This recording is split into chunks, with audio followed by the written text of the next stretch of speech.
¿Qué harías si el hombre que mandaste colgar regresara para cobrar su deuda desde la muerte? La noche en que colgaron a Mateo Ríos, su último aliento heló la sangre de todos en Sanaldecar. Aunque nadie imaginó que aquella supuesta muerte sería apenas el inicio de la peor pesadilla de don Aurelio Montoya, un poderoso terrateniente cuyo nombre era sinónimo de miedo y abuso. Pues, bajo la aparente calma de aquel valle rodeado de montañas imponentes, se escondía una historia marcada por la injusticia, el dolor y el silencio forzado. Un pueblo donde los campesinos trabajaban tierras que jamás serían suyas, vigilados por hombres armados que respondían únicamente a la voluntad de Aurelio, quien gobernaba no solo con dinero, sino con terror, castigando cualquier intento de rebeldía con azotes públicos o desapariciones nocturnas, mientras viudas vestidas de negro y niños silenciosos aprendían que obedecer era sobrevivir, aunque pocos sabían que aquel tirano había sido alguna vez un niño frágil, criado bajo la crueldad de su padre Esteban Montoya, un hombre que le enseñó que la compasión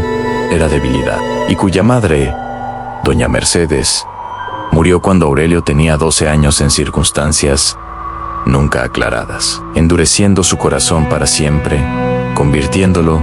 en una réplica aún más despiadada del hombre que lo había formado. Entre los muchos sometidos por su poder se encontraba Mateo Ríos, un joven agricultor honesto, esposo de Lucía y padre de la pequeña Clara, cuya única falta fue no poder pagar el tributo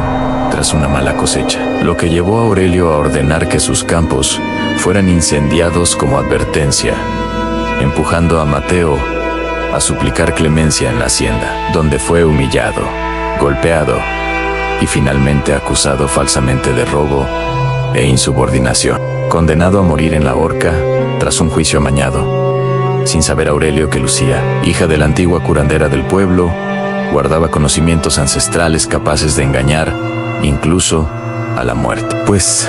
la noche previa a la ejecución, logró entregar a su esposo una poción preparada con belladona y otras hierbas que ralentizarían su corazón hasta hacerlo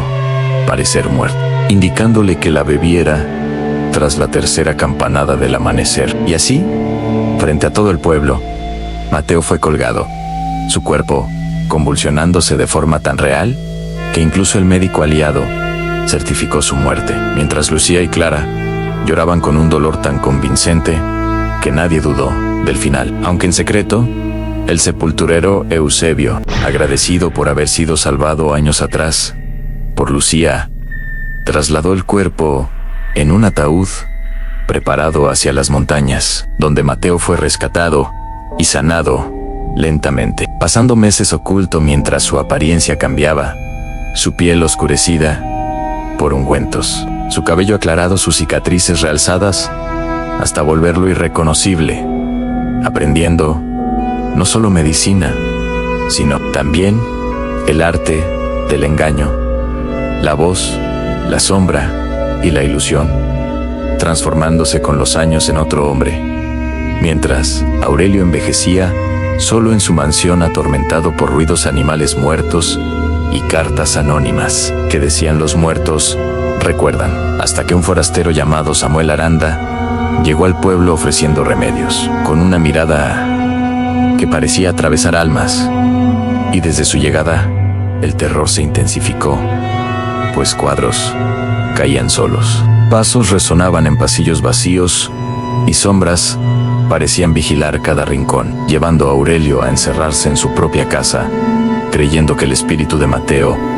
había regresado, sin saber que cada detalle estaba cuidadosamente preparado. Desde hierbas que inducían alucinaciones,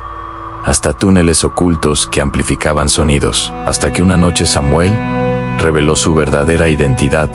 frente al terrateniente, mostrándole las cicatrices de la tortura, hablándole con una voz que parecía venir de la tumba, obligándolo a enfrentar los rostros de todas sus víctimas, mientras el miedo descomponía su mente y su corazón. Y aunque Mateo nunca planeó matarlo, el terror fue demasiado para Aurelio, quien cayó fulminado por su propio pánico, muriendo